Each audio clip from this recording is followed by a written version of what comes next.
Lundi, alors que le monde entier se mobilise pour réclamer la libération des 223 lycéennes enlevées au Nigeria, Boko Haram a diffusé ce lundi une vidéo d'une centaine de jeunes filles présentées comme étant les lycéennes kidnappées le 14 avril dernier.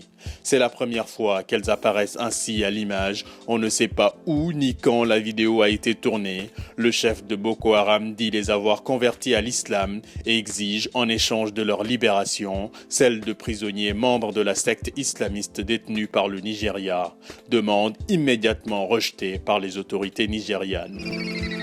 Mardi, la Turquie a subi l'une de ses pires catastrophes industrielles. L'effondrement d'une mine a fait au moins 17 morts, 11 mineurs ont été blessés et plus de 200 pris au piège à 2 km sous terre, selon un bilan provisoire communiqué ce mardi. C'est une panne dans un transformateur électrique qui aurait provoqué une explosion dans la mine. Le drame s'est déroulé à Soma, dans l'ouest de la Turquie, à quelques 500 km d'Istanbul, la capitale. Le district de Soma, qui compte environ 100 000 habitants, est un des principaux centres pour l'extraction de la lignite, principale activité de la région.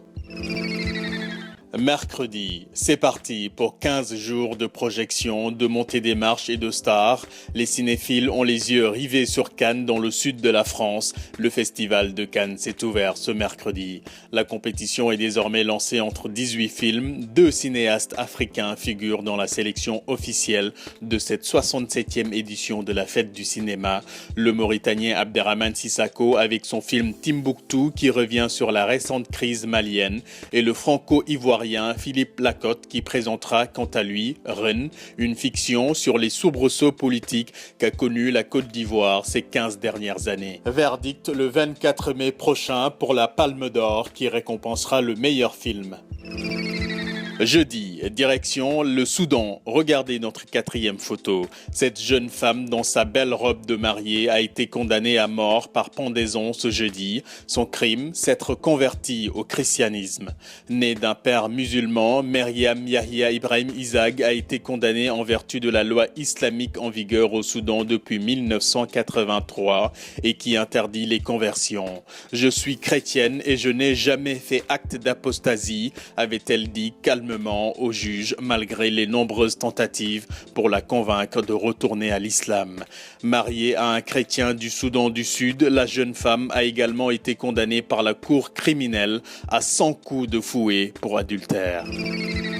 Vendredi, dernière ligne droite et dernier jour de campagne avant le deuxième tour de la présidentielle en Guinée-Bissau. Les électeurs sont appelés à nouveau aux urnes ce dimanche pour choisir qui de José Mario Vaz, candidat du PAIGC sorti en tête du premier tour, ou de Nuno Gomes Nabian, soutenu par le Parti de la Rénovation Sociale, sera leur prochain président de la République. Objectif, tourner la page de 2 ans d'une transition ouverte en 2012 par un coup d'État militaire. Ainsi tourne le monde, bon week-end et bonne semaine.